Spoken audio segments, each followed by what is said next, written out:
In other climes, you have crazy drivers everywhere. Yes. And that's why the figure is not limited to Nigeria. Contributes to the global, alarming figure that we have globally, 1 million every year or more than that. If awareness is a big part of this whole thing, and I agree so, what happens in other climes when people break traffic regulations? They know that they have to pay for it. They know they will be apprehended. They know that their licenses could be suspended. They know that it could be withdrawn. Is road safety doing its part beyond creating awareness in enforcement? Or is the institution challenged, of course, like many other institutions, where people have said weak institutions are a big problem for Nigeria? Is it the case for road safety? We've mentioned this before, and I talked about, we mentioned about technology.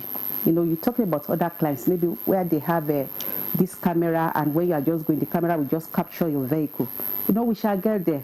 It's a process, and I believe that the leadership, the crop of leadership of FRSC now, they are doing so much in that area, to digitalize all our operational services and the rest, and to get more equipment. For example, now, we shall get there one day when somebody will just commit an infraction and the person will think, I've gone away with it. I will just call you or just bring the receipt to you at home. We shall get there. It's part of what we are advocating for, but we shall get there. It's a process. All right. You want to say, okay, yes. he wants to add to that. Yes, okay? You are asked a very important question. I also live in the US, so I drive. I got my license a couple of months back. And what happened over there is that there are systems, they are developed, they are richer than our nation, right? They are developed, but despite the development, we also see infraction over there.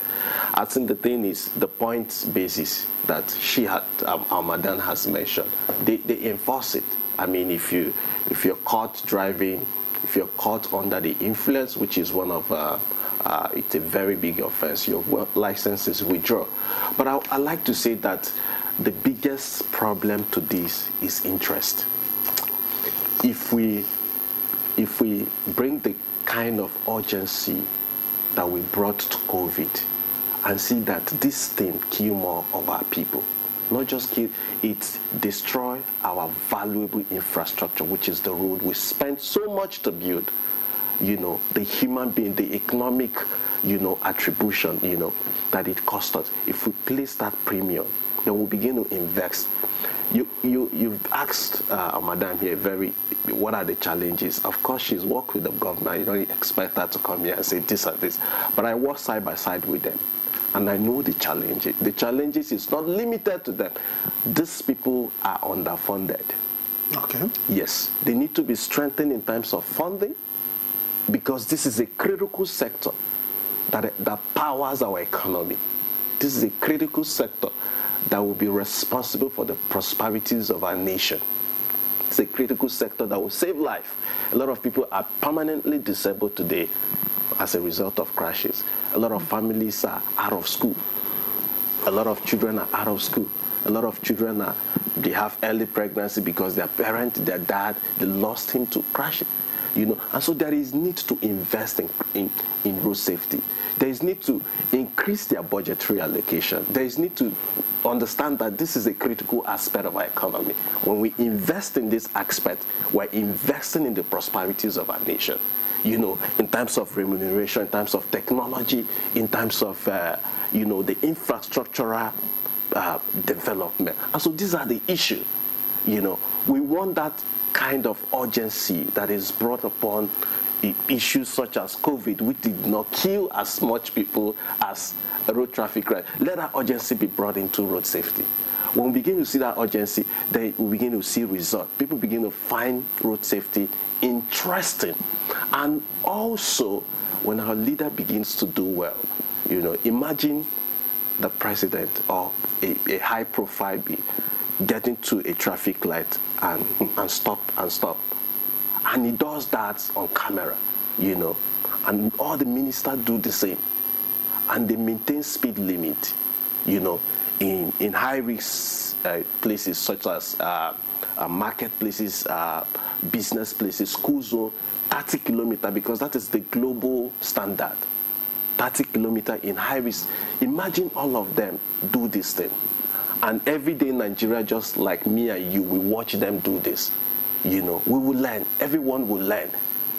So that leadership, there is need to be that leadership set in place. Away from leadership and bad examples, you spoke earlier. You said road safety is uninteresting to the young person, and I'm thinking, how can we actually target the young person? I mean, someone is going to be 18 this year, and probably going to get the keys to a car to start driving.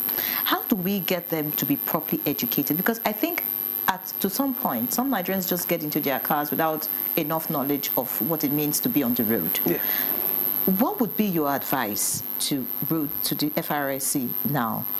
Is it about just going to motor parks? Is it about just having jingles? I mean, how many people are interested in all of that? What kind of educational programs should they be having? Should they be on TikTok? Should they be on Instagram? Just so that they can reach these young people and be able to get them attracted to the message. Yes. So I wouldn't advise road safety directly because I know them. I work side by side, and I see the challenge. I've done this for like a decade doing this, so I understand the challenge.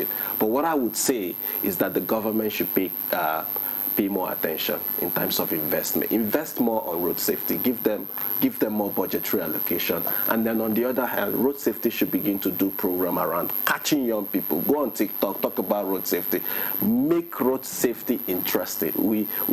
It's in Morocco. Yours gathered about over 200 people around 70 nations of the world during the World Youth Assembly on road safety. And the biggest question we are asking is, how do we make road safety interesting for young people? But it's not a problem of young people, even though young people are mostly affected.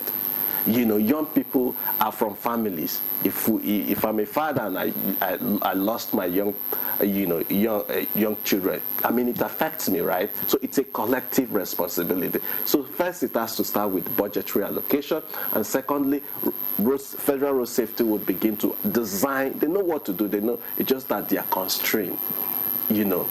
I believe they know. The current leadership know what to do. From what I've seen so far, working across the globe and also working in Nigeria, they know what to do, but they're really trying to. I'm thinking